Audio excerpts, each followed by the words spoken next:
ఆదిభ్యో బ్రహ్మ విద్యా సంప్రదాయ కర్తృభ్యో వంశ ఋషిభ్యో మహద్భ్యో నమో గురుభ్యః.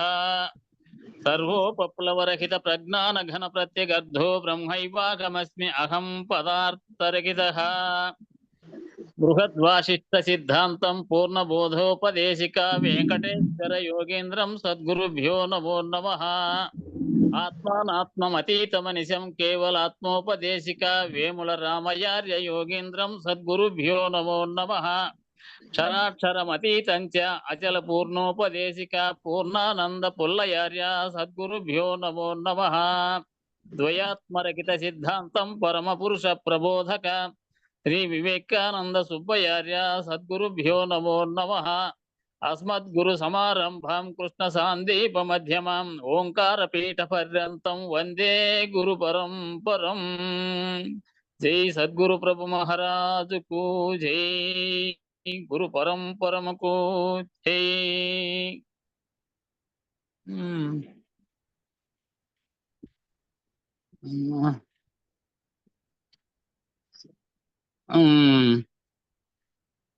ఎన్నో పేరా నిన్న ఎన్నో పేరా వరకు చదివింది ఇది 229లో సృష్టి వికాస వ్యావర్తనములు అటు నుంచి మొదలు చేయాలా? 2 పేరాలు అయిపోయాయి. అటు నుంచి 4వ పేర మహత్తు నుండి సృష్టికి ఉపక్రమించిన. సరే సరే సరే మ్యూట్ చేసుకోండి. ఇంకా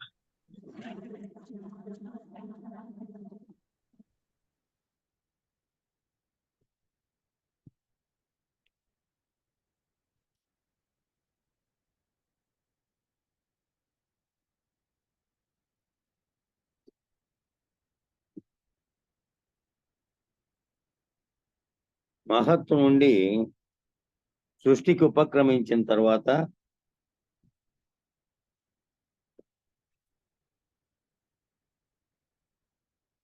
మహత్తు నుండి సృష్టికి ఉపక్రమించిన పిదప ప్రకృతి పురుషుల కలయిక వలన మహదంకారం పుట్టింది. ఈ మహదంకారమే సగుణ బ్రహ్మ. ఈ మహత్తు నుంచి సృష్టికి ఉపక్రమించిన పిదప మొదట శక్తి అయినటువంటి ప్రకృతి, ఆ పురుషుడైనటువంటి ఈశ్వరుడుగా ప్రథమంగా భావించినటువంటి వాళ్ళ ఆ రెండిటి యొక్క ప్రకృతి పురుషుల కలయిక వలన మహదంకారం పుట్టింది. ఈ మహదంకారమే సగుణ బ్రహ్మ. పోస్ట్ పెట్టింటే పోస్ట్ పోస్ట్ ఒక్క నిమిషం, కరెంట్ పోయింది. నేను కరెంట్ పోయిన దాంట్లో చదువుతాను. ఓకే పెట్టాను చూడు. ఈయన పేరే హిరణ్యగర్భుడు. ఈయన ప్రథమాత్మగా సృష్టిలోకి వచ్చాడు. సృష్టి ప్రారంభం కాబట్టి సృష్టి ప్రారంభంలో మహత్తు నుంచి పుట్టినటువంటి ప్రకృతి పురుషులనే కలయిక వల్ల ఏర్పడినటువంటి మహదంకారము. ఈ మహదంకారమే సగుణ బ్రహ్మ అయింది. అంతకుముందేమో గుణాలు లేనటువంటి నిర్గుణ బ్రహ్మ. సృష్టికి ఉపక్రమించిన తర్వాత గుణములతో కూడినటువంటి సగుణ బ్రహ్మ. ఈయన పేరే హిరణ్యగర్భుడు. ఈయన ప్రథమాత్మగా సృష్టిలోకి వచ్చాడు. మొదటి ఆత్మ ఇదే.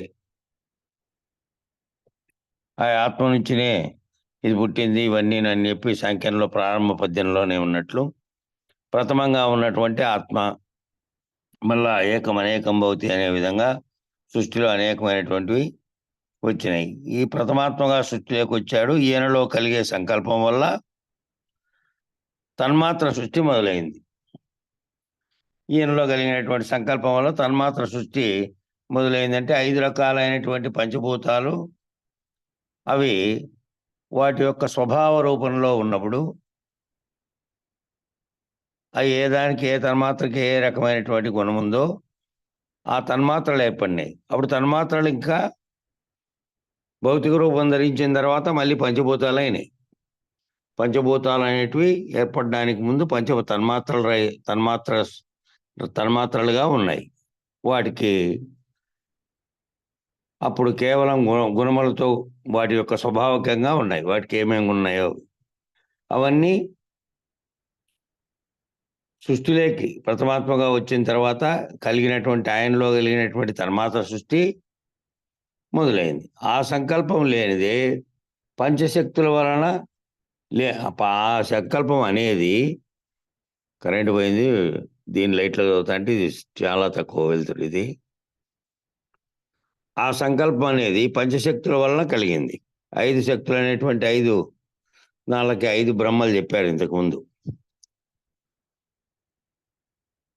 బ్రహ్మ, విష్ణు, మహేశ్వరులు, రుద్రుడు, సదాశివుడు అని ఆ 5 శక్తులు అయినటువంటి పంచశక్తుల వలన కలిగింది. పూర్వ సృష్టి జ్ఞానం అనుసరించి అంతకుముందు సృష్టి చేసినటువంటి జ్ఞానం యొక్క వాసన రూపంలో అక్కడ కూడా వాసన రూపంలో వచ్చింటుంది. జీవునికి ఏ విధంగా వచ్చింటుందో అట్లా పూర్వ సృష్టి అంతకుముందు సృష్టి చేసినటువంటి ఆ సృష్టి చేసినప్పుడు జరిగినటువంటి వాసనలు ఉంటాయి అనుభవపూర్వకంగా. అప్పుడు ఆ వాసనల వల్ల ఆ పూర్వ సృష్టి యొక్క జ్ఞానం అనుసరించి ఆయనలో ఉన్న సృష్టి వాసన పరాశక్తి ప్రేరణ వలన ఆయనలో ఉండేటువంటి సృష్టి వాసన అనేది దేని వలన అంటే పరాశక్తి యొక్క ప్రేరణ వలన, ఆ పరాశక్తి ప్రేరణ వలన ఆయనకు సృష్టి చేయాలనే సంకల్పం కలిగింది. సృష్టి ఏ విధంగా చేయాలనే జ్ఞానము జ్ఞానశక్తి వలన కలిగింది. అంతకుముందేమో పూర్వ సృష్టి జ్ఞానాన్ని అనుసరించి ఆయనలో సృష్టి వాసనకు సంబంధించినటువంటి పరాశక్తి యొక్క ప్రేరణ వలన సృష్టి చేయాలనే సంకల్పం కలిగింది. మళ్ళీ ఏ విధంగా చేయాలి దాన్ని, ఆ సృష్టిని అనే జ్ఞానము జ్ఞానశక్తి వల్ల కలిగింది. ఇక్కడ పరాశక్తి, జ్ఞానశక్తి వీటిని చెప్తున్నారు. జ్ఞానశక్తి వలనేమో ఏ విధంగా చేయాలనేది కలిగింది. అది గుర్తుకు రాగానే సృష్టి చేయాలనే ఇచ్చ కలుగుటకు కారణము ఇచ్ఛాశక్తి. మరి ఇట్లా ఈ విధంగా చేయాలి, ఈ పద్ధతిలో చేయాలనే జ్ఞానం కలిగిన తర్వాత అది గుర్తుకొచ్చిన తర్వాత సృష్టి చేయాలా ఈ విధంగాననే ఇచ్చ కలిగిన దానికి కారణం ఇచ్ఛాశక్తి. పిదప క్రియాశక్తి ప్రేరణతో, ఆ క్రియాశక్తి ప్రేరణతో ఇక మొదలైంది కార్యం. ఆ సృష్టి చేయాలనే సృష్టి చేయాలనే కార్యం జరిగింది. ఎప్పుడైతే సగుణ బ్రహ్మ అయ్యాడో, ఎప్పుడైతే బ్రహ్మము నిర్గుణ బ్రహ్మం నుంచి సగుణ బ్రహ్మ అయ్యాడో, ఈ సృష్టికి ఆది పురుషుడు అవడం చేత, అంటే మొట్టమొదటి పురుషుడు అవడం చేత మళ్ళీ ఆదిశక్తి రూపుడైన వాడు, ఆదిశక్తి కలవగా ఆదిశక్తి పురుషుడైనటువంటి ఆదిశక్తి రూపుడైన వాడు ఆ బ్రహ్మ. ఈ విధంగా పంచశక్తుల ప్రమేయంతో, ఈ 5 రకాలైనటువంటి శక్తులు ప్రమేయంతో ఈ మొదట కలిగినటువంటి సృష్టి వాసన వలన పరాశక్తి, తరువాత జ్ఞానశక్తి, మళ్ళీ చేయాలనే ఇచ్ఛాశక్తి, మళ్ళీ క్రియాశక్తి, వీటి కారణంగా సృష్టి మొదలైంది. ఎప్పుడైతే సగుణ బ్రహ్మం అయ్యాడో ఈ సృష్టికి అది ఆది పురుషుడు అవడం చేత ఆదిశక్తి రూపుడు అయినాడు. మళ్ళీ ఆదిశక్తి రూపుడుగా అయి ఆ బ్రహ్మ ఈ విధంగా 5 శక్తుల ప్రమేయంతో సృష్టి జరుగుట ప్రారంభమై కొనసాగుతూ ఉంది. ఆ సృష్టి చేయడం అనేది ఆ 5 శక్తులతో ప్రారంభమైంది, ఇక కొనసాగుతూ ఉంది. 5 శక్తులు అట్లా ప్రారంభమైనది ఇట్లే కొనసాగుతూ మళ్ళీ సృష్టికి అంతకుముందు సృష్టి యొక్క చేసినటువంటి వాసనల చేత మళ్ళీ సృష్టికి ఉపక్రమించినప్పుడు అవే శక్తులన్నీ, ఆ శక్తుల వల్ల ఆ ప్రేరణ కలిగినటువంటి ప్రేరణతో మళ్ళీ సృష్టి జరిగి ఈ పంచశక్తుల ప్రమేయంతో సృష్టి ఇప్పుడు జరుగుట అంటే ఆల్రెడీ ప్రారంభం ఎప్పుడో అయింది, సృష్టి జరిగింది. సృష్టి జరిగిన తర్వాత మళ్ళీ జరుగుట అనేదంటే నిరంతరము మళ్ళీ కొనసాగుతూ కొత్త జీవులు వస్తూ పోతూ నిరంతరం ఇక్కడ జీవులు ఇవన్నీ ఉత్పత్తి అవుతూనే ఉన్నాయి. సమస్త సృష్టి మళ్ళా అంతమైతే మళ్ళీ నిర్గుణ బ్రహ్మం ఒక్కటే ఉంటుంది, ఇవన్నీ ఏవి ఉండవు. మళ్ళీ సృష్టి చేయాలనే సంకల్పం ఏ కోశాలలో కలిగినా మళ్ళీ సృష్టికి కారణమైనది మళ్ళీ ఇదే పద్ధతిలో మొదలవుతుంది. కాబట్టి తరువాత త్రిగుణాత్మక మాయలో గుణసామ్యం పెరిగి ఈ 3 గుణాలతో కలిసినటువంటి మాయలో అంతకుముందు కేవలం తన్మాత్ర సహితంగా ఉన్నది కార్యరూపం ధరించి పంచభూతాత్మకమైన తర్వాత ఈ త్రిగుణాత్మకమైనటువంటి 3 గుణాల యొక్క మాయలో గుణసామ్యం అనేది అది సమంగా ఉన్నటువంటి గుణాలు అప్పుడేమో సమంగా ఉన్నాయి, శుద్ధ సాత్వికంగాను రజోగుణం తమో గుణాలు అన్ని గుణాలు కూడా సమానంగా ఉన్నాయి, హెచ్చుతగ్గులు లేకుండా. ఈ 3 గుణాల యొక్క మాయలో గుణసామ్యం అనేది చెదిరి, ఆ గుణాలు సామ్యంగా ఉండేదనేది చెదిరి సత్వగుణం మాత్రమే విజృంభించగా మొదట అది శుద్ధ సత్వమాయ అయింది. ఆ సత్వగుణం విజృంభించి శుద్ధ సత్వమాయ అయింది. ఈ మాయ యందు అధిష్టాన బ్రహ్మ ప్రకాశించగా, ఈ మాయలో ఏమైందంటే అధిష్టాన బ్రహ్మం అనేది ప్రకాశించగా ఆ ప్రతిఫలించిన ప్రకాశంలో శుద్ధ సత్వమాయ యొక్క గుణములతో కూడిన ఈశ్వరుడు తోచాడు. ఈ శుద్ధ సత్వమాయ ఈ అధిష్టాన బ్రహ్మ ప్రకాశించినందువల్ల ఆ ప్రకాశించినటువంటి మా ప్రకాశంలో ఈ శుద్ధ సత్వం మాయ యొక్క గుణములతో కూడి ఈశ్వరుడు తోచాడు. మొట్టమొదటి తోచినటువంటి ఈశ్వరుడు తోచాడు. తరువాత తమో రజో గుణములు జంటగా విజృంభించగా, తమో గుణం రజోగుణం విజృంభించగా ఈ 2 గుణములు కూడి ఏమైందంటే అవిద్య అయింది. అధిష్టాన బ్రహ్మ అవిద్య యందు ప్రతిఫలించగా, అధిష్టాన బ్రహ్మ అనేది అవిద్యలో ప్రవేశించగా అనేక జీవులు అయింది. సమిష్టిలో ఈశ్వరుడే సృష్టిలో జీవులుగా ఏకకాలంలో ఉన్నారు. చూడండి, వేరువేరు కాలాల్లో కాదు, ఏకకాలంలో. మళ్ళీ కరెంట్, అయ్యో ఇదే గోడే కరెంట్ కథ.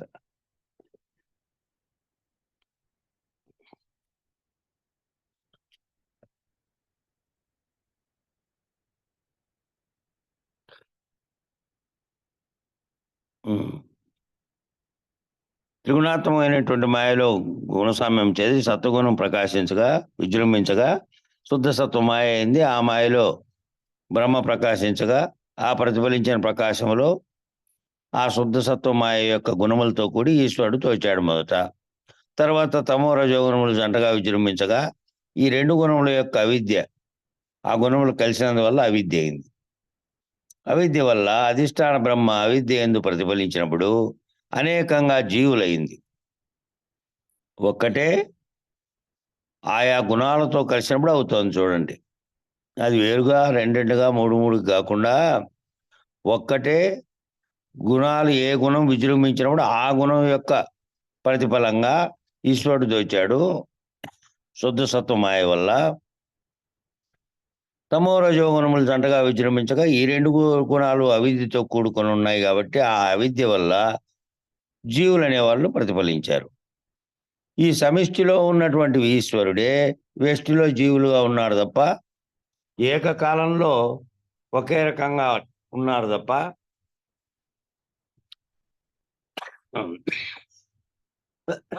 వాళ్ళు వేరుగా వీళ్ళు వేరుగా లేరు.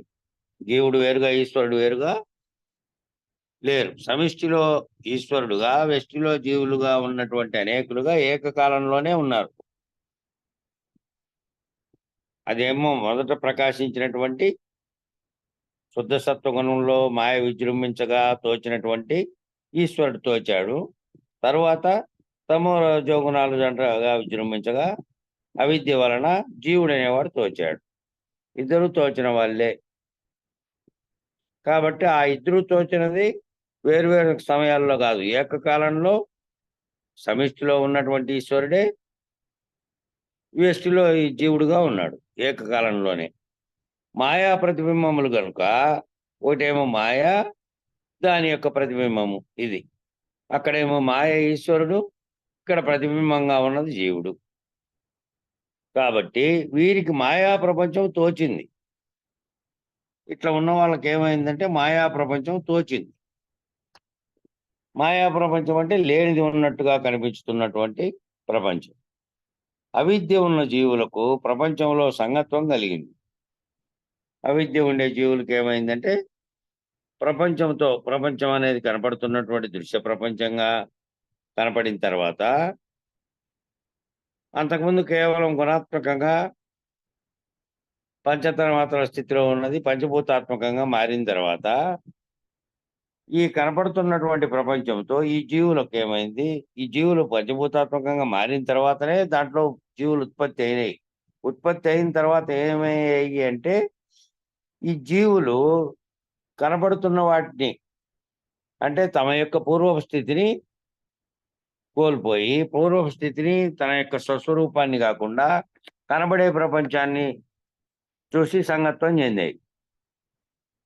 అవిద్యగా ఉన్నటువంటి జీవులు ఏం చేశాయంటే విద్య అంటే జ్ఞానం, విచారణ ద్వారా తన స్వరూపం తెలుసుకునే స్థితిని అక్కడ జీవుడు సాధారణ స్థితిలో కోల్పోయాడు. అవిద్య వల్ల, అవిద్య రజోగుణం విజృంభించడం వల్ల అంతకుముందు శుద్ధ సత్వమాయలో ఈశ్వరుడుగా ఉన్నటువంటి వాడు అనేక జీవులుగా ప్రతిబింబాలుగా వచ్చిన తర్వాత అజ్ఞానం వల్ల ప్రపంచం యొక్క దాంతో తాదాత్మ్యం చెందిన తర్వాత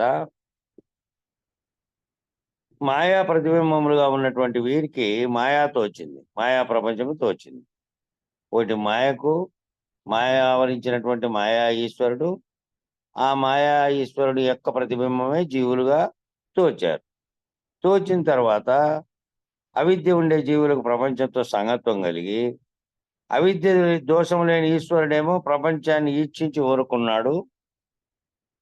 అవిద్యా దోషం లేదు కాబట్టి శుద్ధ సత్వ మాయలో శుద్ధ సత్వగుణంగా మాయలో ఉన్నాడు. అయినప్పటికీ కూడా ప్రపంచంతో సంగత్వం చెందలేదు కాబట్టి ఈశ్వరుడేమో అట్లాగే దీనితో సంగత్వం చెందకుండా ఉన్నాడు.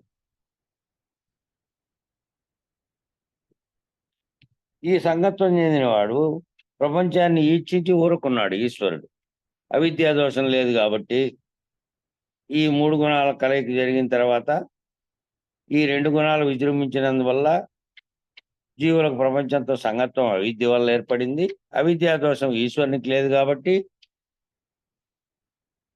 ఆ ఈశ్వరుడు ప్రపంచాన్ని ఈక్షించి ఊరుకున్నాడు, ప్రపంచంతో సంగత్వం చెందకుండా ఉన్నాడు. కాలక్రమంలో ఈ ప్రపంచం మాయాకల్పితమైనప్పటికీ కాలక్రమంలో ఈ ప్రపంచం అనేది మాయాకల్పితమైనప్పటికీ ఆయనలో కర్తృత్వం అనేది కలిగి త్రిమూర్తిత్వం కలిగి సృష్టి స్థితి లయకారుడుగా విభజించబడ్డాడు. మళ్ళీ ఏమైంది? ఆయనలో ఏంది కలిగింది అంటే కర్తృత్వం కలిగింది. ప్రపంచంతో సంగత్వం చెందకుండా కాలక్రమంలో ఈ ప్రపంచం మాయాకల్పితమే అయినప్పటికీ, మొదట కూడా మాయాకల్పితమే అయినప్పటికీ, ఎప్పటికీ మాయాకల్పితమే అయినప్పటికీ ఆ ఈశ్వరుని యందు కర్తృత్వ భావన తోచిన తర్వాత ఆ మూడు గుణాలతో ఆ కర్తృత్వం కలిగిన తర్వాత త్రిమూర్తత్వం వచ్చింది. త్రిమూర్తత్వం వచ్చి కలిగి సృష్టి స్థితి లయకారులుగా విభజింపబడ్డారు. మూడు రకాలుగా విభజించబడ్డారు. సృష్టి స్థితి లయకారకులుగా బ్రహ్మ విష్ణు మహేశ్వరులుగా మూడు రకాలుగా విభజించబడినారు. ఒక్కటే అయినప్పటికీ మూడు గుణాల వల్ల ఏ విధంగా ఏకమనేకులుగా జీవులు తయారైనట్టు మాయలో ఉన్నటువంటి ఈశ్వరుడు ఒక్కడుగా ఉన్నటువంటి దాంట్లో కర్తృత్వం తోచిన తర్వాత మూడు మూడు మూడు త్రిమూర్తాత్మకంగా విజృంభించి ముగ్గురుగా అయ్యారు. దీనివల్ల కర్తృత్వం వల్ల అయినారు ఈ మూడు గుణాల విజృంభణ వల్ల.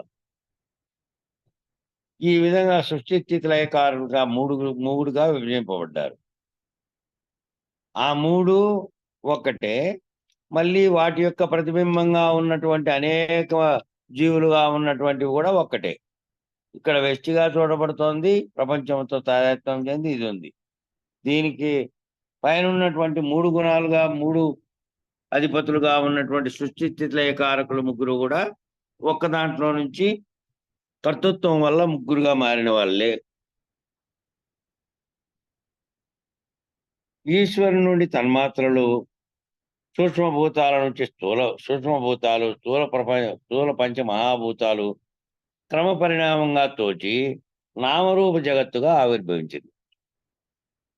మొదటి ఈశ్వరుని నుంచే ఆ పంచ తన్మాత్రలు ఏర్పడినాయి. ఆ తన్మాత్రలు ఏ స్థితిలో ఉన్నాయి అప్పుడు అంటే సూక్ష్మ స్థితిలో ఉన్నాయి. సూక్ష్మ స్థితిలో అంటే తన్మాత్రలు చైతన్య స్థితిలో ఉన్నాయి. ఇంకా భౌతిక రూపంగా కార్యరూపంగా కాలేదు. తన్మాత్ర స్థితిలో సూక్ష్మభూతాలుగా ఉండేటివి వ్యక్తమైన తర్వాత కార్యరూపం ధరించిన తర్వాత స్థూల పంచమహాభూతాలు అయినాయి. స్థూల పంచభూతాలుగా మారి క్రమ పరిణామంగా తోచి నామరూప జగత్తుగా పేరు నామరూపాలతో కూడినటువంటి జగత్తుగా ఆవిర్భవించి సకల ప్రపంచం పంచభూతాత్మకంగా నామరూపకంగా ఆవిర్భవించి అందులోనే అనేకంగా జీవులు, వాటికి కూడా నామరూపాలు, అవన్నీ ఎట్లా జీవులుగా, శిలలుగా, లోహాలుగా, వృక్షజాతిగా, క్రిమికీటకాదులుగా, జలచరములుగా, వాయుచరములుగా, జంతువులుగా 7 దశలలో పరిణామం చెంది 7 రకాలైనటువంటి దశల్లో పరిణామం చెంది మానవ జన్మలు మొదలైనవి. ఇంక మానవ జన్మ అనేది మొదలైనవి. అక్కడి నుండి ఓదానికో తర్వాత జన్మ కలుగుతూనే ఉంటుంది. పరిణామంలో 7 దశలుగా పరిణామం చెంది అయినాయి. జీవులుగాను, మళ్ళా శిలలుగా, లోహాలుగా, మళ్ళా ఈ జీవులన్నీ ఏ రకాలుగా?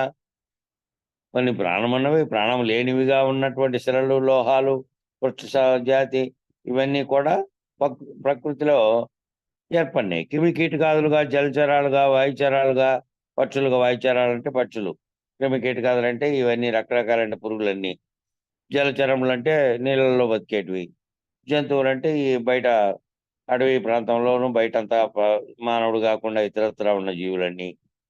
ఇవన్నీ పరిణామం చెంది అనేకమైనటువంటి జన్మలన్నీ మొదలైనవి.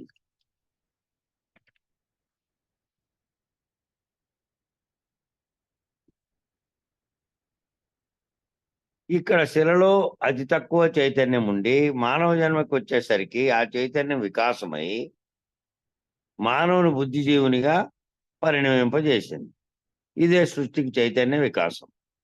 ఈ చైతన్య వికాసం చూడండి, సృష్టిలో శిలలుగా ఉన్నాయి, మట్టిగా ఉంది, అనేకమైనటువంటి జడ పదార్థాలన్నీ మనకు కనపడతా ఉన్నాయి. వాటిలో చైతన్యం అనేది లేదు, అతి తక్కువగా ఉంది. అది సృష్టి కార్యం వల్ల ఏర్పడినప్పటికీ, పరమాత్మ సృష్టి అది కూడా అయినప్పటికీ దాంట్లో చైతన్యం అనేది లేదు. ఇప్పుడు వృక్షాలు అనేటివి వాటిలో కొంతవరకు చైతన్యం ఉండి వాటి ఏర్లు కింద భూమిలోకి వెళ్ళి తేమ తీసుకొని దానివల్ల జీవిస్తూ దాని యొక్క కొమ్మలన్నీ వికాసం చెంది పైకి వెళ్తూ ఉంటాయి, గాలి పీల్చుకుంటూ గాలిని వదులుతూ వాటి చర్య. అట్లా కూడా లేకుండా శిలలు అనే దాంట్లో కేవలం భూమి మీద ఉంది. దాంట్లో ఉన్నటువంటి అయస్కాంత శక్తి సమూహం వల్ల ఆ భూమి ఒక గ్రహంగా ఉండి ఆ గ్రహం ఇంకో దానికి చుట్టూ తిరుగుతూ ఉంది, దాని పని చేసుకుంటుంది. దాంట్లో కూడా కొంత చైతన్యం ఉంది, అతి తక్కువగా ఉంది. మానవ జన్మకు వచ్చేసరికి ఏమైంది? రకరకాలైన పక్షులు, క్రిములు, బ్యాక్టీరియా ఇన్ని రకాలు ఉన్నప్పటికీ, జీవులుగా వాటన్నిటికీ కూడా ప్రాణం ఉన్నప్పటికీ మానవ జన్మ వచ్చేసరికి ఏమైందంటే ఆ చైతన్యము వికాసమై మానవుని బుద్ధి జీవునిగా పరిణమింపజేసింది. ఈ చైతన్యం వికాసం చెందుతూ అంతకుముందు జంతు స్థితిలో ఉన్నాడు.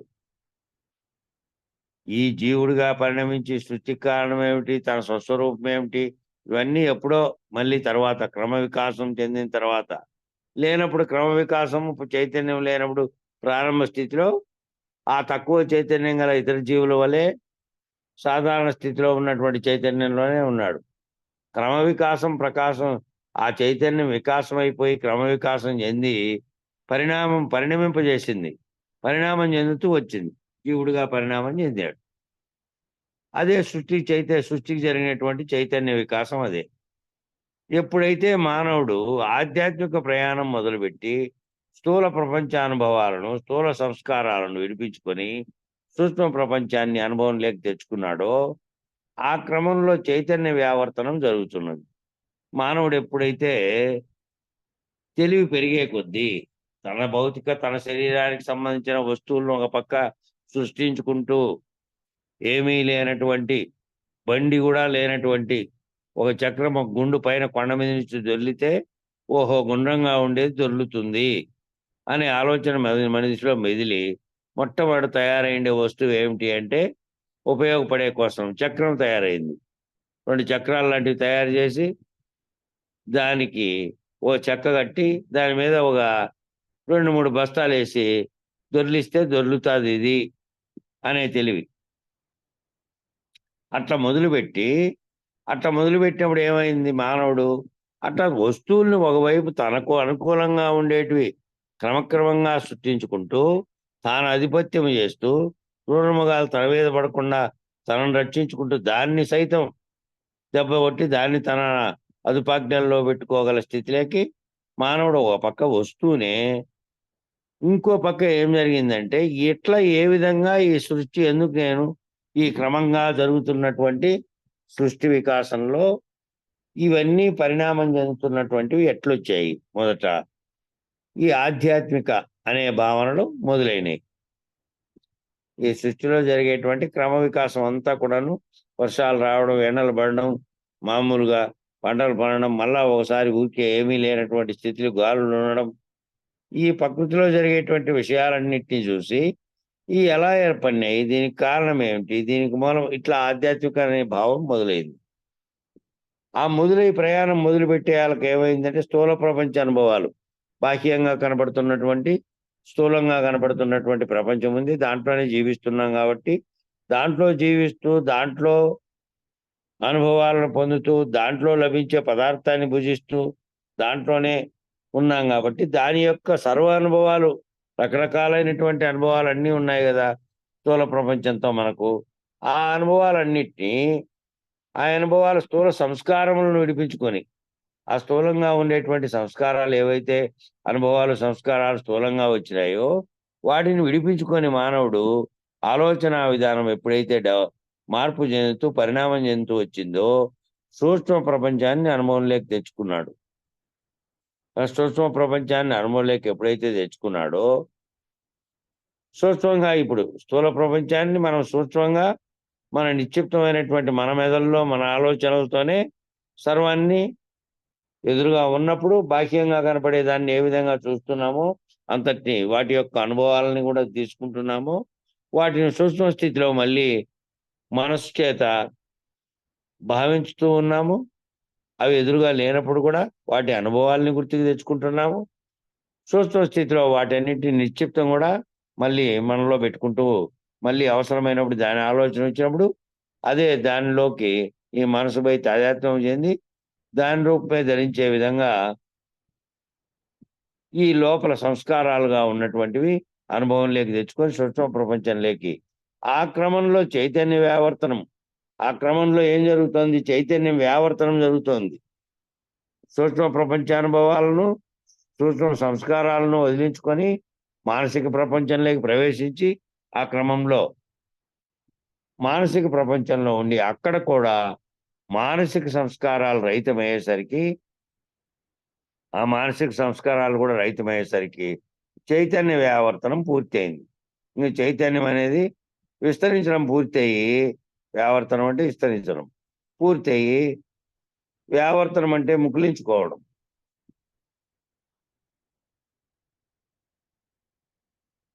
ఈ వ్యావర్తనం ఈ రహితం అయ్యేసరికి ఈ వ్యావర్తనం పూర్తి అయిపోయింది. చైతన్యం అనేది వ్యావర్తనం పూర్తి అయ్యి మళ్ళీ అక్కడి నుంచి ముకులించుకోవడం మొదలైంది. రహితమైన తర్వాత మానసిక సంస్కారాలు రహితమైన తర్వాత వ్యావర్తనము పూర్తి అయిపోయి వ్యావర్తనం ముకులించుకోవడం జరిగింది. మానవ జన్మ వచ్చేసరికి చైతన్య వికాసం పూర్తి అయింది. దాని వలన బుద్ధిని ఉపయోగించగల మానవుడు తయారయ్యాడు. మానవ జన్మలో ఏం జరిగిందంటే చైతన్య వికాసం అంతా పూర్తి అయ్యి దానివల్ల ఏమైంది, ఆ చైతన్య వికాసం వల్ల బుద్ధిని ఉపయోగించుకోగలడు.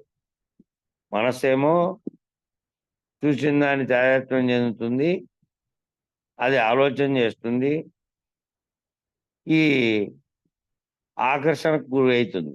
బుద్ధి ఏమో బుద్ధి వికసించడం వల్ల ఆ బుద్ధి ఉపయోగించుకొని దాంట్లో విశ్లేషణ చేసి మానవుడు దీనన్నిటికీ ఈ మనసు దీంతో ఆలోచన చేసినటువంటి వాటిని కూడా విశ్లేషించగలిగి నిర్ణయాత్మకంగా మారడానికి ఉపయోగపడినటువంటి బుద్ధి వికాసం చెందినటువంటి మానవుడు వచ్చాడు. అటువంటి మానవుడు తయారయ్యాడు. ఆ బుద్ధిని పునర్జన్మ హేతువుగా కాకుండా ఆ బుద్ధిని ఏం చేస్తున్నాడంటే మామూలుగా ప్రపంచపు తాదాత్మ్యతలో స్థూలంగాను సూక్ష్మంగాను ఉన్నటువంటి వాటితో తాదాత్మ్యం చెంది అట్లా ఉంటే పునర్జన్మ హేతువుగా కాకుండా బ్రహ్మజ్ఞాన సముపార్జన కొరకు ఉపయోగించేసరికి బ్రహ్మజ్ఞానము తెలుసుకోవాలి, ఈ ఇది పునర్జన్మకు కారణమవుతోంది, ఈ బుద్ధి వల్ల ఉపయోగిస్తున్నటువంటి నాలో వచ్చినటువంటి సంస్కారాలు కారణాలుగా ఉన్నాయి మళ్ళీ జన్మించడానికి అనే భావనతో బ్రహ్మజ్ఞాన సముపార్జన కొరకు ఉపయోగించేసరికి మాయతో అవిద్యతో కలిసిపోయి ఉన్న చైతన్యము ఆ మాయతోను అంతకాలం మాయతోను చైతన్యంతోనూ అవిద్యతోనూ ఉన్నటువంటి చైతన్యంగా ఉన్నది వ్యావర్తనమై మళ్ళీ ముకిలించుకొని చివరకు లేనిదైంది. మొదట వ్యాప్తి చెందింది, మళ్ళీ ముడుచుకుంది, మళ్ళీ చివరకు లేనిదైంది. ఎప్పుడైతే మాయ అవిద్య ప్రభావం లేనిదైందో అప్పుడు మానవుడు బ్రహ్మీభూతుడై ఉన్నాడు. అవిద్య ఉన్నంత కాలము ప్రపంచంతో కలిసి ఉంది, సంకల్ప వికల్పాలతో కలిసి ఉంది, మళ్ళీ వాటితో వ్యావర్తనం చెందింది, మళ్ళీ ఎప్పుడైతే ఈ కారణం పునర్జన్మ హేతువుగా కాకుండా బ్రహ్మజ్ఞాన సముపార్జన దిశలో ఆలోచించాడో అప్పుడు అట్లా ప్రయాణించినప్పుడు మళ్ళీ అది ముకులించుకుంది, వ్యాప్తం చెందకుండా ఉన్నది ఒక్కటేను, సర్వము వ్యాప్తి చెందినటువంటి అనేకాలుగా ఉన్నది ఒకప్పుడు ఒక్కటిగా నుండి ఆ ఒక్కటిలో నుంచి ప్రతిఫలించినటువంటి ప్రతిబింబ చైతన్యంగా ఉంది ఇదంతా అని చివరికి ఏమైందంటే లేనిదైంది. ఎప్పుడైతే మాయ అవిద్య ప్రభావం లేనిదైందో, ఈ మాయ అనేది అవిద్య ప్రభావం అనేది లేనిదైందో అప్పుడు ఆ మానవుడు ఏమయ్యాడంటే బ్రహ్మీభూతుడై ఉన్నాడు. నేనే బ్రహ్మమును, ఆ నేనే ఈ సర్వ సృష్టికి కారణభూతుడుగా ఉన్నటువంటి సంకల్పాలు కలిగినటువంటి దానికి కారణమైనటువంటి వాడిని నేనే అని బ్రహ్మజ్ఞానంతో బ్రహ్మీభూతుడై ఉన్నాడు. బ్రహ్మం తప్ప అన్యం లేదనే భావనలోకి ఉన్నాడు. ఈ విధంగా సృష్టి వికాసము వ్యావర్తనము స్పష్టీకరించడం అయినది. సృష్టి ఏ విధంగా వికాసం చెందింది, మళ్ళీ వ్యావర్తనం ఏ విధంగా జరిగింది అనేది స్పష్టీకరించబడింది. ఈ రకమైన అవగాహనతో మరింత లోతుగా తెలుసుకునే ప్రయత్నం చేద్దాం. ఈ అవగాహన మొట్టమొదట చక్రము తయారు చేసుకున్నారు అని చెప్తారు కదా. ఈ కోనార్క్ దేవాలయంలో సూర్య దేవాలయము అదేమీ ఓపెన్ చేయలేదు, కానీ ఆడ ఒక చక్రం ఉంది, అనేక చక్రాలు ఉన్నాయి. ఒక చక్రంలో ఏమో సృష్టి క్రమం అంతా కూడా ఆకులకు వంపులలో అది నిర్మించారు. ఒక గైడ్ వాటికి పోతే ఒక గైడ్ 1 గంట సేపు చెప్తాడు నా చక్రంలోనే చూసి. ఆ మొత్తం సృష్టి క్రమం అంతా కృతయుగ, త్రేతాయుగ, ద్వాపరయుగ ప్రభావం అంతా కూడా దాంట్లోనే ఆ చక్రాల్లోనే నిక్షిప్తం చేశారు. అంటే రూపాలుగా ఆ శిలల్లో, ఆకుల్లోను వంపుల్లోను. అతి పెద్ద చక్రం ఒకటి, మిగతా అటువన్నీ చుట్టూ దేవాలయం చుట్టూ చిన్న చక్రాలు. ఆ సైడ్ కి పోతేనే మళ్ళీ ఇంకో చక్రం ఉంటుంది, 2 చక్రాలు. చక్రం పైన విమాన చక్రం అనేది ఒకటి ఉంది కదా. విమాన చక్రం మీద పైన ఒకటి విమాన చక్రం అనేది ఒకటి గుండు తయారు చేసి దానికి చక్రం చెక్కి దాన్ని పైకి పెట్టారు. అది పెట్టడానికి ఎంతో కాలం దేవాలయం పూర్తి అయిపోయిన తర్వాత, కొన్ని వేల మంది శ్రమించిన తర్వాత, కొన్నేళ్ళు కష్టపడిన తర్వాత తయారైన తర్వాత ఈ విమాన చక్రాన్ని పైకి చేర్చడం ఏ విధంగానో అర్థం కాలే ఇంకా వాళ్ళకి. అది ఎట్లా చేర్చాలి, ఎట్లా చేర్చి దానికి చెక్కాలన్నా లేకపోతే ఎట్లా అనేది చేస్తూ ఉంటే ఒక యువకుడైనటువంటి, అది మీరు మామూలుగా సినిమాగా వచ్చింది, సినిమాల్లో ఏం చేస్తారంటే కొంచెం మార్పులు చేస్తారు వాళ్ళు డబ్బుల కోసము, ఆకర్షించే కోసం. నిజానికి ఏంటంటే మహాశిల్పి అనే ఆయన ఒక ఆయన ఉండేవాడు. ఆ మహాశిల్పి అనే ఆయన రూపకల్పన చేశాడు. ఆ మహాశిల్పి కొడుకే ఇంట్లో నుంచి పారిపోయి బయట జీవితంలో బయటికి పోయి శిల్పిగా తయారయ్యి ఒక గొప్ప శిల్పిగా తయారయ్యి తన యొక్క ప్రతిభ చూపించాలని చెప్పి వచ్చి రాజుగారి దగ్గరికి వచ్చి, మీరు చింత చెందాల్సిన పని లేదు, నేను ఆ పని పూర్తి చేస్తాను, నాకుండే జ్ఞానంతో అని అంటే అప్పుడు ఆ బాలునికి అప్పచెప్తాడు ఆ రాజు. ఉమ్, ఆ విమాన శిఖరాన్ని పైకెక్కించి దాని మీద ఆ ఈ చక్రాన్ని రూపొందించి పెట్టడం అనేది బాధ్యత అప్పచెప్తాడు. అప్పచెబితే ఈ మహాశిల్పికి ఏమైతుందంటే ఇంకా ఇన్నేళ్లు తను చేసినంత తీవ్రమైనటువంటి కృషి అంతా బూడిదలో పోసిన పన్నీర్ లాగా అయిపోయానే. ఎవడో నిన్నగాక మొన్న ఒకడు వస్తే వాడు నేను చేస్తానంటానే, రాజు వానికి అప్పచెప్పాడు పని అని ఓ ఉమ్, రకమైనటువంటి క్రోధం, అసూయ ఇక ప్రవేశించినాయి. ఉమ్, మానవులు ఏ విధంగా ప్రవేశించాయి, ఆయన మానవుడే కాబట్టి.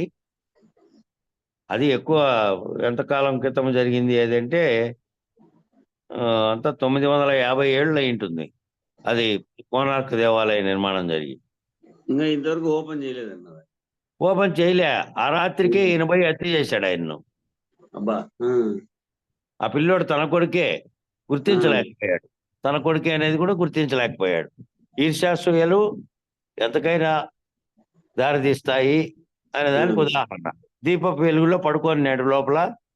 పోతే ఏం చేశాడంటే వీడు ఎవడో వచ్చి నా పేరును సమూలంగా నాశనం చేసి రాజు దగ్గర ప్రతిష్టను పెంచుకొని వీడే ఈ కార్యాన్ని నిర్వర్తిస్తే ఇంతకాలం నేను చేసినంత మట్టి కొట్టుకొని పోతుంది కదా, నేనే ఎట్లాగైనా దీన్ని చేయాలి అని చెప్పి ఏం చేశాడంటే పోయి పొడిచాడు దీపం వెలుగులో రాత్రిపూట. ఆ పిల్లోనికి ఏం గుర్తు కదా, వాళ్ళ తండ్రి అనేది ఈయన గుర్తు లేదు. ఈయన చిన్నప్పుడు పారిపోయాడు కాబట్టి ఈయన గుర్తుపట్టలేకపోయాడు. ఆ పిల్లోడు మాత్రము పొడుస్తానే అయ్యో తండ్రి ఎంత పని చేశారు, నేను ఎవరో కాదు మీ కుమారుణ్ణి అని చెప్తానే ఇంకేం చేస్తాడు, ఆ దృశ్యం చూసే చచ్చిపోయాడు మహాశిల్పి. నా కొడుకేననే తెలియదు. ఇద్దరు చనిపోయారు ఆడే. శంకరాచార్యులకు విషయం పెట్టినట్లయింది. శంకరాచార్యులకు కదా విషం బ్రాహ్మణులే విషం పెట్టి పాలలో విషం పెట్టినట్లు శంకరాచార్యులకు పాలలో విషం పెట్టినారు అని. అవును, బ్రాహ్మణులే. అట్లా జరిగిపోయింది. ఆయన కూడా అట్లా ఇప్పుడు ఏమయ్యాడంటే ఈ బాలశిల్పి మహాశిల్పి ఇద్దరు చచ్చిపోయారు. మళ్ళా లోకం తెలిసి పొద్దున్నే పోయిన తర్వాత ఇద్దరిని జనులు గమనించే వరకు పొద్దున్నే ఇద్దరు మళ్ళా వాళ్ళ తల్లి గుర్తించి ఇద్దరు వాళ్ళ తండ్రి కొడుకులు ఇద్దరు చనిపోయారు అనమాట. అంతే ఆ దేవాలయం అక్కడే దేవాలయంలో చనిపోయారు కాబట్టి ఇక దాన్ని ఎవరు ప్రారంభించలే. ఆ రాజు కట్టించిన రాజు ఆ తర్వాత ఇంక ఏ రాజు వచ్చినా కూడా దాన్ని అట్లాగే కోనార్క్ దేవాలయాన్ని వదిలేశారు. బ్రహ్మాండమైనటువంటి శిల్పి పని జరిగింది. దాన్ని ఏం చేశారంటే దాని కథని కొంచెం మార్పులు చేర్పులు చేసి అమరశిల్పి చక్కర్ణ అనేది తయారు చేశారు. అదే సినిమా అది. అట్లా చక్రం కాటికి ఎట్టబోతుంది.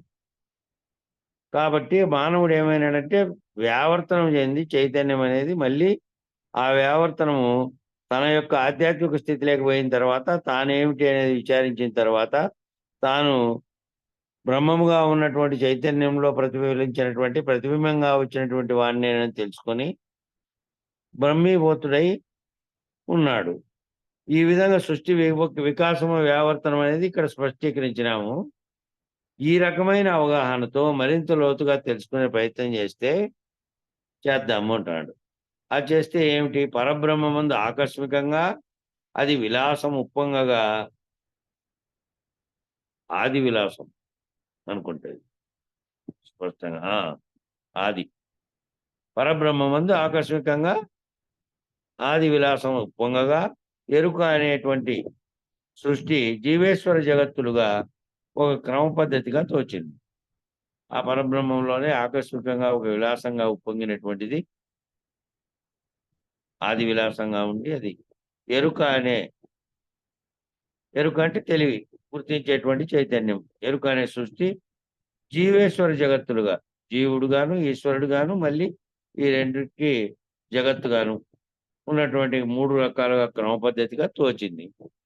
పరశివ సత్తాగా ఉండిన శూన్యము నుండి పరశివ సత్తాగా ఉండేటువంటిది పరశివ సత్తా అంతకుముందు ఇహములేకి రాకముందు పరముగా ఉన్నటువంటి ఈ సృష్టి జరగకముందు ఉన్నటువంటి సత్తా అది. పరశివ సత్తాగా ఉండినటువంటి శూన్యం నుండి ఏదీ లేనటువంటి ఆకార రూపంగా ఉన్నటువంటి ఏ ఒక్కటి లేనప్పుడు, పంచభూతాత్మకంగా ఉన్నటువంటి ప్రపంచం కూడా లేనప్పుడు, ఆకారమే ఏమిటి లేదు కాబట్టి, ఏమీ లేదు కాబట్టి, కేవలం శూన్య స్థితిలో ఉన్నటువంటి శూన్యంగా ఉన్నటువంటి స్థితిలో నుంచి భగవంతుడు సర్వంగా తోచాడు.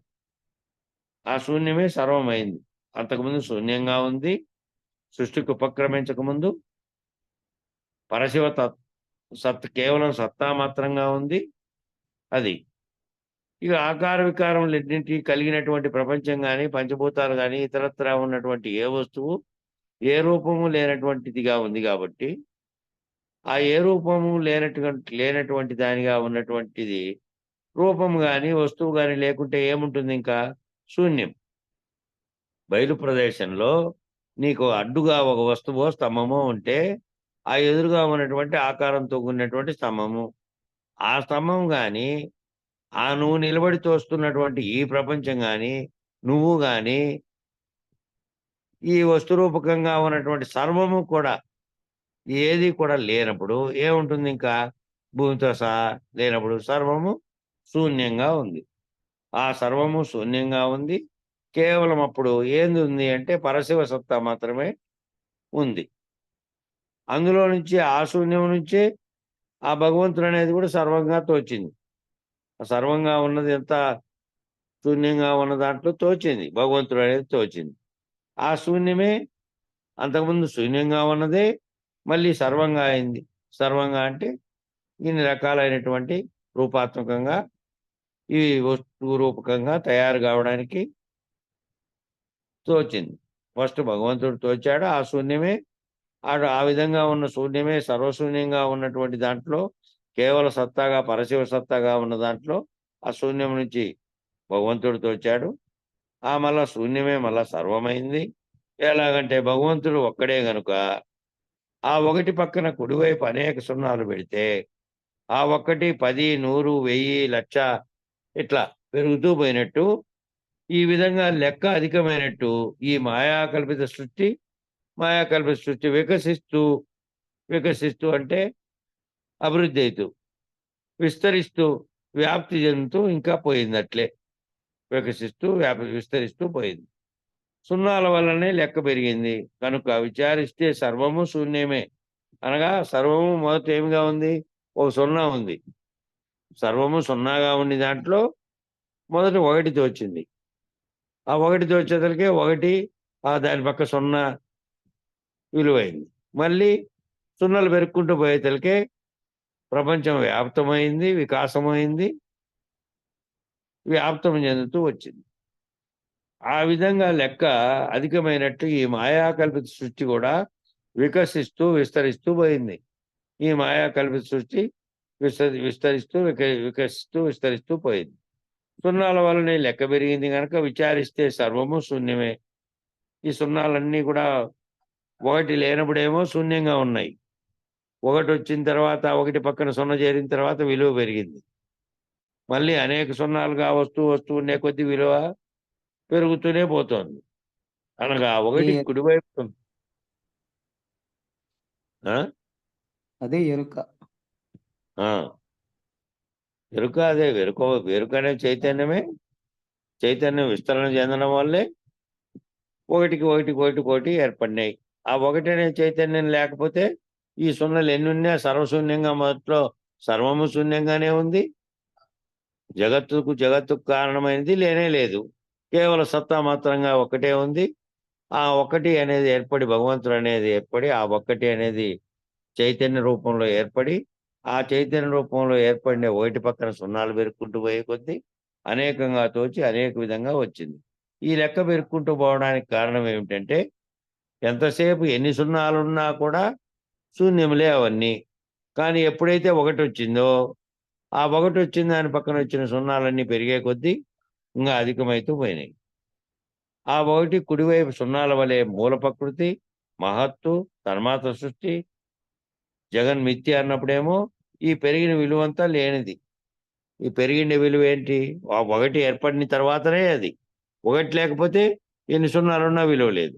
ఆ ఒకటి అనే దానికి అవిద్య అజ్ఞానము, మహత్తు, మూల ప్రకృతి వల్ల తన్మాత్ర సృష్టి ఇవన్నీ జరిగినాయి, జరుపుకుంటూ వచ్చినాయి. మళ్ళీ విచారణ చేసుకుంటూ ఆ ఒకటి ఏదైతే ఉందో అది లేనిది అని కనుక తెలిస్తే ఈ జగన్ మిథ్య అన్నప్పుడు జగత్తుగా ఏర్పడింది అంతా మిథ్యే, ఆ మొదట ఒకటిగా ఏర్పడింది ఒకటే ఉన్నది అని అన్నప్పుడు ఈ పెరిగిన విలువ అంతా లేకుండా పోయింది. పెరిగిన విలువ లేదు ఇంకా. ఆ ఒక్కటి బ్రహ్మముగా వచ్చిన దానివల్ల దాని పక్కన సున్నలు చేరి ఈ అనేకంగా వ్యాప్తి చెందింది తప్ప ఆ ఒక్కటి కనుక రానప్పుడు ఆ ఒక్కటి బ్రహ్మగా సగుణ బ్రహ్మగా మారి సృష్టికి కారణంగా కాకుండా ఉన్నప్పుడు సర్వం శూన్యంగా ఉంది. ఆ దాంట్లో సత్తా మాత్రంగా ఉంది. ఆ సత్తా కూడా లేనప్పుడు నిర్గుణ పరబ్రహ్మమే ఎల్లప్పటికీ ఉంది. ఇవి ఒక్కోటి పరిణామం చెందుతూ తోచినవి మాత్రమే.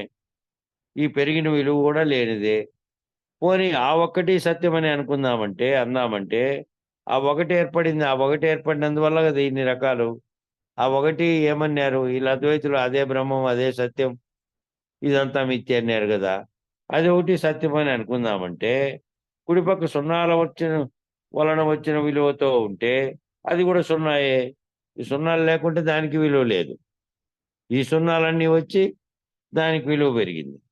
ఆ సున్నాలన్నీ లేకుండా ఉంటే దాని విలువ కూడా ఆ ఒకటి ఎట్లుంది అట్లే ఉంది.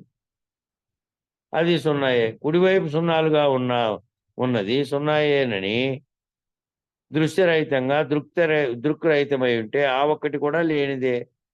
అది ఆ ఒక్కటైన సగుణ బ్రహ్మకి ఎట్లా తెలుస్తుంది? ఈ ఒక్కటిగా ఉండేది కూడా కుడిపక్క సున్నాలు వచ్చిన విలువ వల్ల వచ్చింది తప్ప అది కూడా సున్నాయే. దానికి కూడా ఈ విలువ లేకపోతే సున్నాతో సమానమే ఒకటే ఉన్నప్పటికీ. ఆ కుడివైపు సున్నాలుగా ఉన్న సున్నాయేనని దృశ్యరహితమై దృక్రహితమై అంటే దృశ్యం గాని కనిపించినటువంటి దృశ్యం గాని దృక్రహితమై అంటే దృష్టి గాని లేకుండా ఉంటే ఆ ఒక్కటి కూడా లేనిదే. ఆ ఒకటి కూడా లేనిదే, కేవలం తోచింది ఉన్నట్టు. అది ఆ ఒక్కటైన సగుణ బ్రహ్మకి ఎలా తెలుస్తుంది? ఆ ఒకటిగా భావిస్తున్నటువంటి ఆ సగుణ బ్రహ్మకు ఆ ఒకటి కూడా లేనిదే అని ఎలా తెలుస్తుంది? ఎట్లా తెలుస్తుంది? ఆ ఒక్కటికి మూలం లేదని తమ ఎడం పక్క సున్నాని చూస్తే చాలు. ఆ ఎడం పక్కన ఉన్నటువంటి ఇంకో వైపు సున్నా పెట్టారే వీళ్ళు ఆచరణలో వాళ్ళే అంతకుముందు ఈ వైపు సున్నా పెట్టుకొని దాన్నే భావించారు. అచల సిద్ధాంతం కర్తలే మొదట అవతల సున్నా పెడితే అవతల సున్నానే ఉంది ముందు. ఈ ఒకటి ఏర్పడక ముందు సున్నానే ఉంది. ఆ ఒకటి ఏర్పడక ముందు నిర్గుణ పరబ్రహ్మంగా ఉంది కాబట్టి ఆ ఒకటికి ఆ వైపు ముందు సున్నానే ఉంది. ఈ ఒకటి ఏర్పడక ముందు కుడివైపు సున్నా వలె ఉంది. మూల ప్రకృతి మహత్తు తన్మాత్ర సృష్టి పెరిగింది. జగన్మిథ్య అన్నప్పుడు ఈ పెరిగిందంతా విలువలేనిది.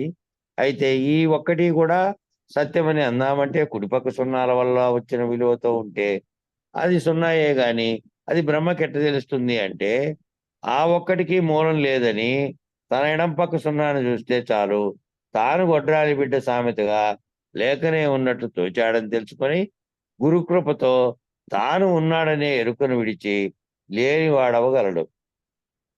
అంటే ఉన్నది బయలే.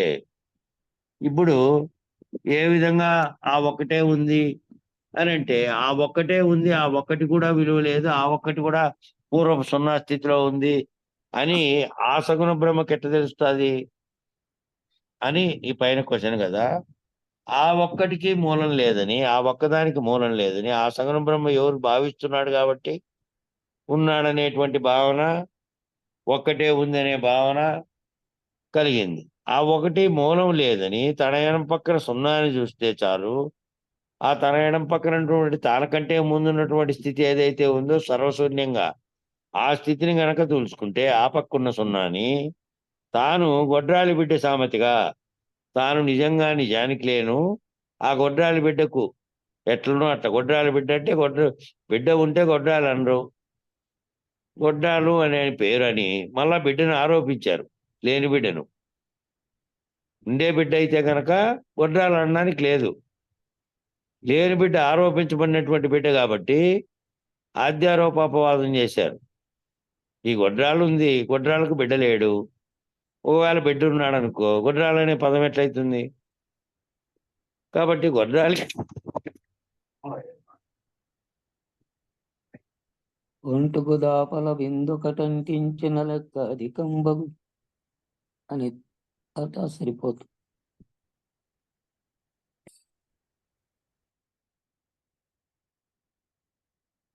ఆ గంధార్థాన్ని ఇక్కడే చెప్పాడు, కింద చెప్పాడులే ఇదే బుక్ లోనే. ప్లాస్టిక్ కుర్చీ పైన నున్నగా ఉంటుంది కదా, ఆ, దాని మీద ఏమైందంటే ఇరిగిపోయి సైడ్కి పడిపోయినా. కుర్చీనా? కుర్చీ ఇరిగిపోయింది. అయ్యయ్యో. మంచం మీద బుక్ పెట్టుకొని కుర్చీలో కూర్చోంటా కదా, ప్లాస్టిక్ కుర్చీ. ఆ, ఈ పైన నునుపు కదా, ఇది రెడాక్సైడ్ వేసిన నునుపుది. అవు, అది ఏమైందంటే పాత కుర్చీ కదా కొంచెము, అవును. ఇట్లా వంగినప్పుడు ఈ వైపుకు బుక్ పెట్టుకున్నా, ఇట్లా వంగినప్పుడు ఏమైందంటే ఈ పక్క కాలు ఇరిగిపోయి ఇట్లే పడ్డా రైట్ సైడ్. ఈడ నడుము రూమ్ లోనా, నాయనమ్మ అనుకుంటాను ఆ రూమ్ లోనా? ఆ మంచం మీదనే బుక్ పెట్టుకొని ఆడ కుర్చీ వేసుకొని ఫోన్ ఈ చేతిలో పెట్టుకొని బుక్ మంచం మీద ఉంటుంది కదా, ఇప్పుడు వైపు ఆ వైపుకి ఈ వైపుకి అన్నప్పుడు ఒక కాలు ఇరిగిపోయింది, ఒకటి ఇరిగిపోయిందా? ఇరిగిపోయింది. అసలు కాలు ఇరిగిపోతేనే పడుతుంది కదా, ఎట్లుంటుంది? కొన్ని ఇట్లా ముందరకే జరిగిపోతాయి, రెండు కాళ్ళు ఏం లేదా, కొంచెం ఒక రకంగా పాత అయిపోతానే ఏం చేయాలంటే ఇక పాత దాంట్లోకి వేసేయాలి. అవును, హార్డ్ అయిపోతాయి, ఇవి హార్డ్ అయిపోతాయి. ఈ మన ఎండలకు విపరీతంగా పైన ఒకటి ఎట్లే పెట్టింటిలే, ఎప్పుడు కూడా పైనకి పోయినప్పుడు బయలు వేసుకోవడానికి ఈడ వేసుకోవడానికి. కాబట్టి కొంచెం మందం కుర్చీలు కొనుక్కోవాలి. మళ్ళా ఇప్పుడు వచ్చినటువంటి కొంచెం మందంగా కూడా వస్తున్నాయి అనుకో. ఇవి ఎప్పుడో కొన్ని నేటివ్ కదా ఇవి.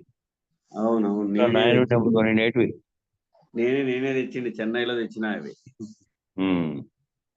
ఎన్నో ఏళ్ళు పనిచేసినాయి కానీ ఇప్పుడు ఇంకా ఎండ ఘాట్ అయిపోయినాయి. సరే, ఏడికి పోయేది.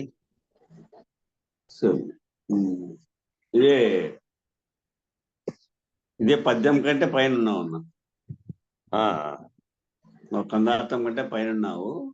ఇదే విషయాన్ని భూమానంద స్వామి కూడా, ఒక్కటి ఉంటే అధికంబౌతన లెక్కకు పరిమితి నుండదయా, ఒక్కడే బ్రహ్మం బనతనతో నిలదృక్కుకు దృశ్యం వేకమయా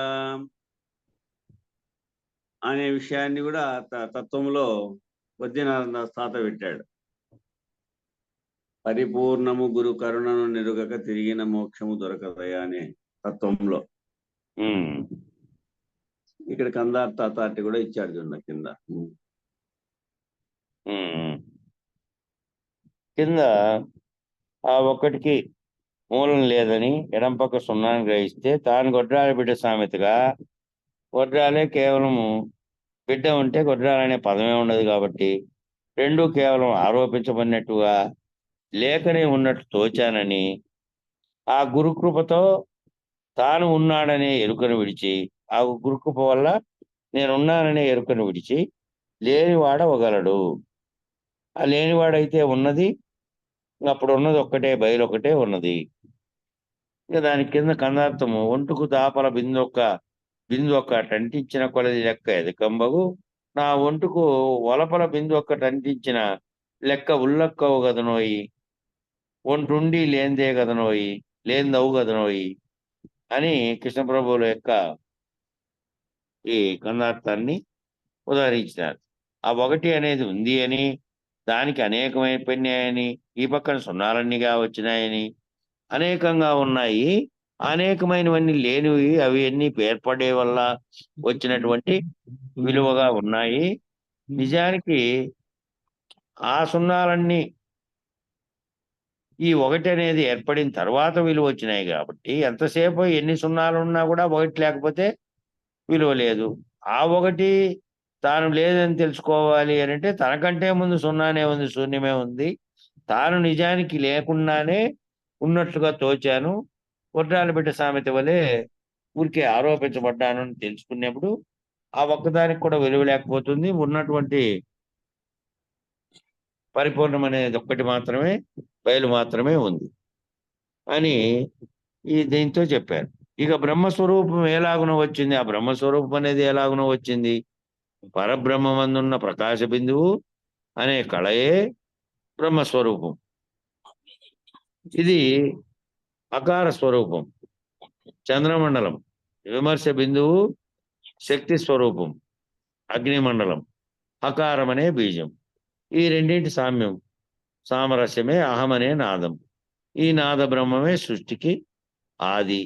బిందుత్రయము మండలత్రయం గురించి ఇంతకుముందు మనం వివరంగా తెలుసుకున్నాం కదా చెప్తున్నాడు. ఈ బ్రహ్మస్వరూపం అనేది ఎలాగొచ్చింది అంటే పరబ్రహ్మమందు ఉన్నటువంటి ప్రకాశ బిందువు అనేది, ఆ పరబ్రహ్మంలో ఉండేటువంటి ప్రకాశ బిందువు అనే కళయే, ఆ ప్రకాశ బిందువుగా ఉండే కళే బ్రహ్మస్వరూపంగా ఉంది. అది అకార స్వరూపం, అకారంతో కూడి ఉంది. మళ్ళా అకార ఉకార మకారాలు అనేటివి అంతకుముందు ఏమో ఓంకారంలో ఉండే దానిల గురించి విచారించాము. ఇప్పుడు ఇది అకార స్వరూపంగా ఉండి చంద్రమండలంగా ఉంది. ఏది కళగా ఏర్పడిన తర్వాత ప్రకాశ బిందువు అనేది కళగా అయి బ్రహ్మస్వరూపంగా అకార స్వరూపంగా ఉండి చంద్రమండలము ఉంది. విమర్శ బిందువు శక్తి స్వరూపం అగ్నిమండలం. ఈ బిందువు అనేది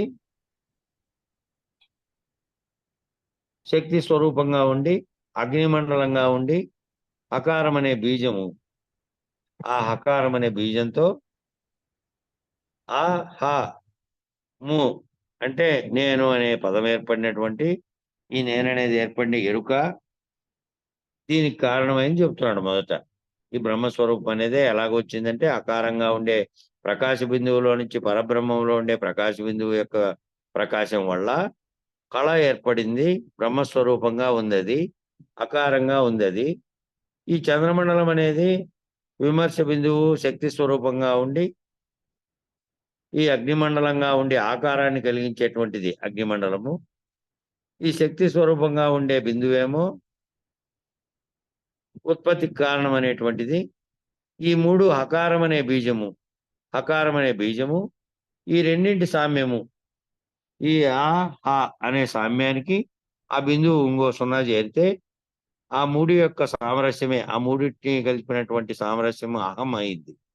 అకారము హకారము బిందువుతో కూడి అహమయ్యి అదే నాదం అయింది.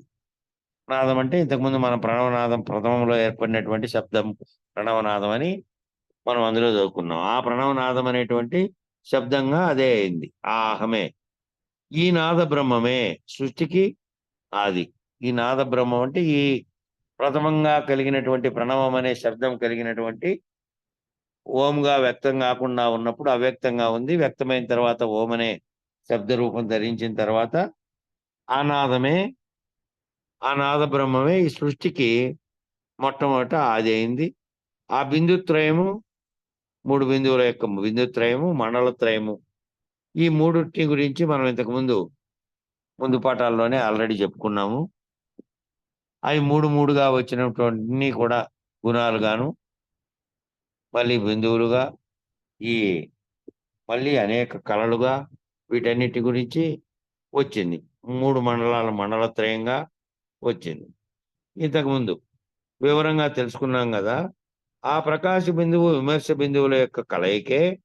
ఆ ప్రకాశ బిందువు ఏమో ఒకటి, విమర్శ బిందువు ఒకటి. ఈ రెండు కలిపి శివశక్తుల యొక్క శివుడుగాను శక్తిగాను స్వరూపం రెండు ఒకటే అయ్యి సృష్టికి కారణమైంది. ప్రకృతి పురుషుడిగా చెప్పబడింది కూడా అదే. ఈ కలయికలో సామరస్యంగా ఉన్నటువంటి అహం అనేది, ఈ కలయిక జరిగినప్పుడు సామరస్యంగా అంటే సమానంగా ఉండే అహం అనేది అన్ని ప్రాణుల్లోనూ రహస్యంగా ఉన్నది. ఈ అహం అనేటువంటి సామరస్యంగా ఉన్నది ఉంది అక్కడ. అదే పరమాత్మగా ఉంది. జ్ఞాన దృష్టి కలిగిన వారు దీనిని తెలుసుకొని, ఆ జ్ఞాన దృష్టి ఎవరైతే కలిగిందో వాళ్ళు తెలుసుకొని అహం బ్రహ్మ అనే స్వానుభవం, నేనే బ్రహ్మన్ అనేటువంటి నాలో ఉన్నటువంటి ఈ అహం అనేదే ఈ అన్ని ప్రాణుల్లో ఉన్నటువంటి అహమే అదే పరమాత్మగా ఉందని, ఆ పరమాత్మ జ్ఞానాన్ని దృష్టిని తెలుసుకోగలిగిండే జ్ఞాన దృష్టితో తెలుసుకోగలిగిన వాడు అహం బ్రహ్మ అనేటువంటి నేనే బ్రహ్మన్ అనే స్వానుభవము కలిగి ఉంటాడు. ఇక అక్కడికి ముగిద్దాం. మళ్ళా ఆ ఆఖరి పేరా నుంచి మొదలు పెడదాం. చంద్రమండల ప్రకాశం అనే దాంట్లో నుంచి